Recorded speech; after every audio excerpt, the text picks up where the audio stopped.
Chapter 4, Part 2. They don't talk about it. Shiro keeps him pinned for another 10 or so minutes. Just long enough for Keith to get his breathing evened out and to open his blurred eyes. After clearing his throat roughly, he mutters, I should shower. That gets a nod.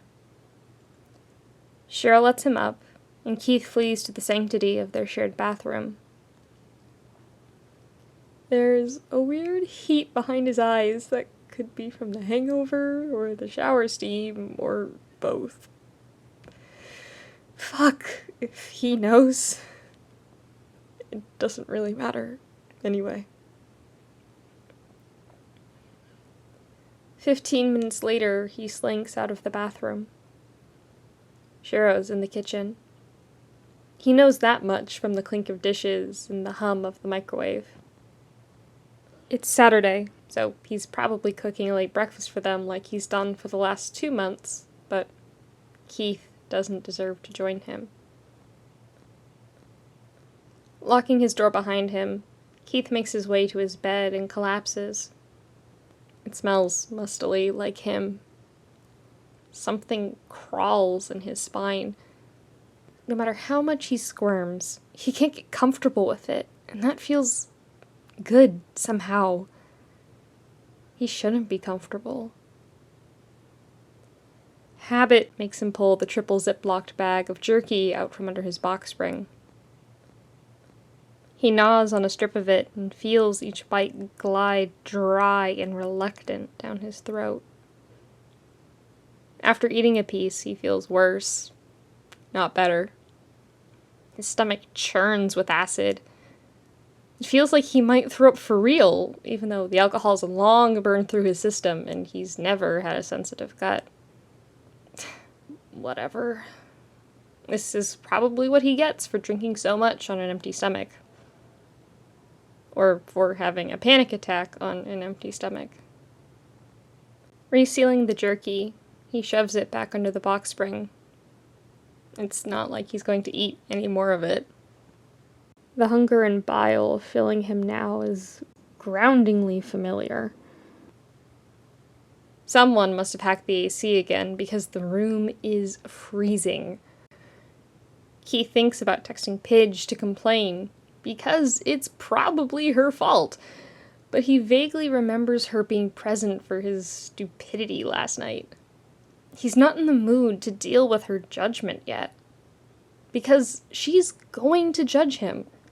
Pidge is going to judge him so hard. The call-out in the library isn't going to have anything on whatever she's going to say to him whenever she next corners him. Fuck, why is it so cold?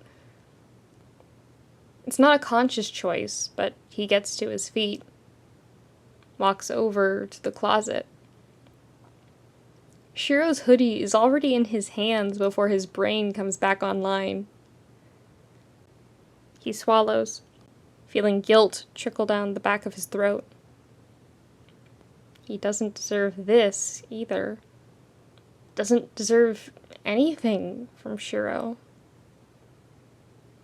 But he's so cold, and the hoodie will be so warm. Jerkily, he pulls it on. It settles into place. Big, heavy, almost swaddling. The hem skims the top of his thighs while the sleeves engulf his hands. It makes him feel small. Makes him feel safe. Going back to the bed feels easier this time. When he collapses, he curls into a tight ball like he can tuck his entire body into the sweatshirt. Maybe he could. If he tried hard enough. If he could make himself small enough. Quiet enough. Good enough.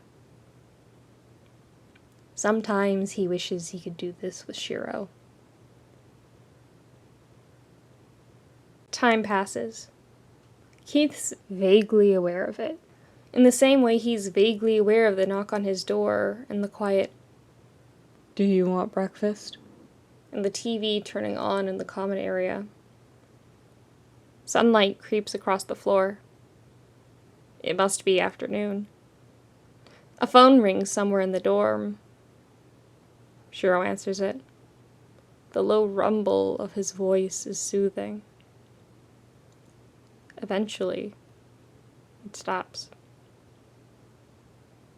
Another knock. This time, it's loud enough to crack through the fog that had taken over.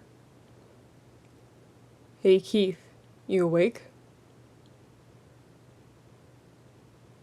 Blinking, Keith takes stock of the stiffness in his spine from being curled so tight for so long.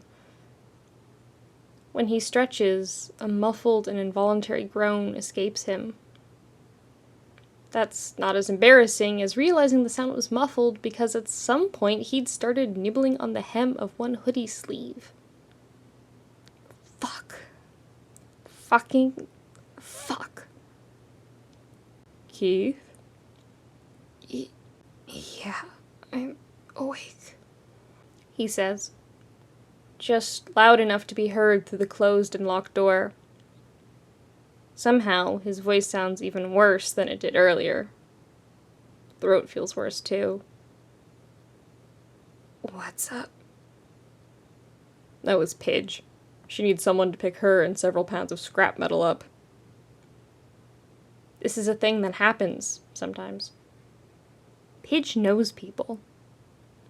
Everyone's very careful not to ask her about said people. They need plausible deniability. Anyway, she always calls Shiro because he's the only one with a truck, and sometimes the only one capable of deadlifting the scrap. "One town over. Don't ask me how she got out there in the first place." Keith swallows fitfully as he toys with the sleeve hems of Shiro's hoodie.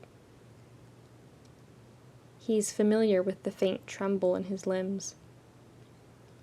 Right now, the weight of the hoodie feels like the only thing that's keeping those trembles from turning into full-blown shakes. Because that's how weak he is. "You there?" Right. Keith needs to answer. "Yeah. Okay." A pause. It feels like the longest part of the day so far. After a few awful heartbeats, Shiro says, "You could come with me." Maybe it's his own guilt-fueled paranoia, but Keith's pretty sure the offer sounds stilted. Even a little forced. Like Shiro doesn't really want him to come.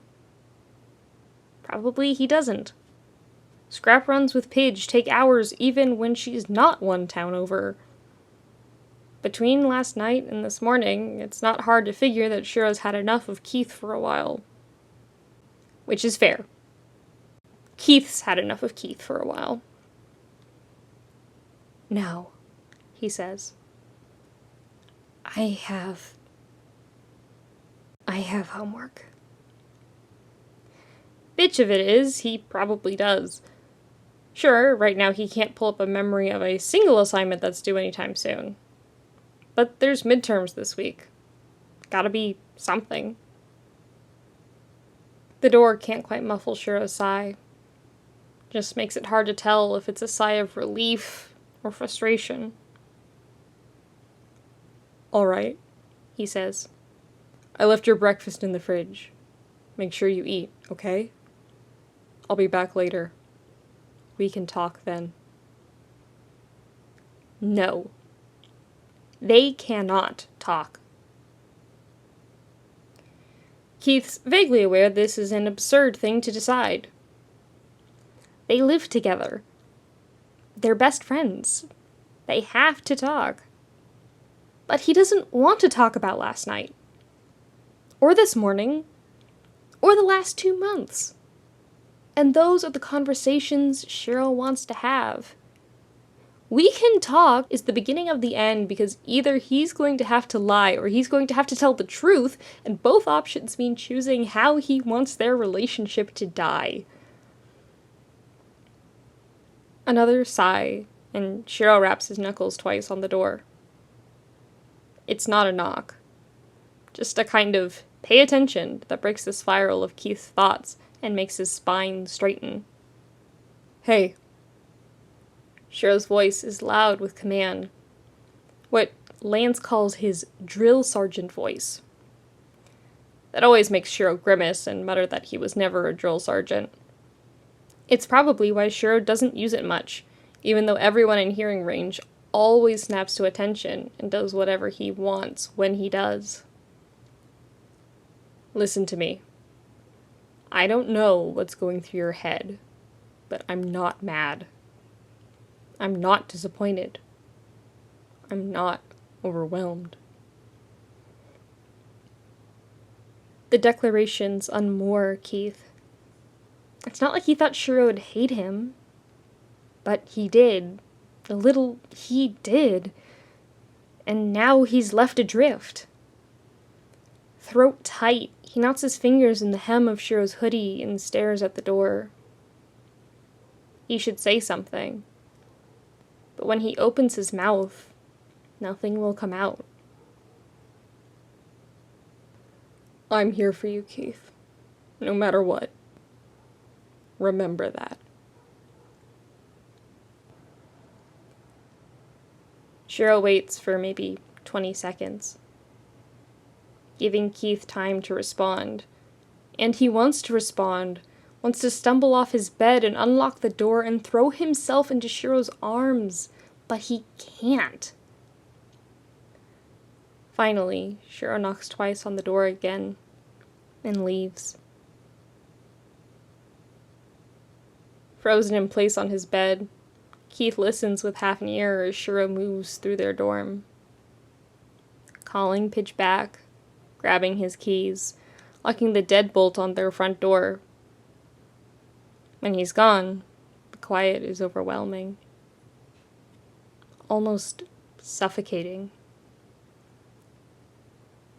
Sucking in a shaky breath, Keith creeps off his bed on hands and knees. It's hard to unlock his joints enough to stand, but he manages. Just not enough to keep from stumbling as he goes to unlock his door, and open it, and walk out into the empty common area. How long had he been huddled to leave him this weak-limbed?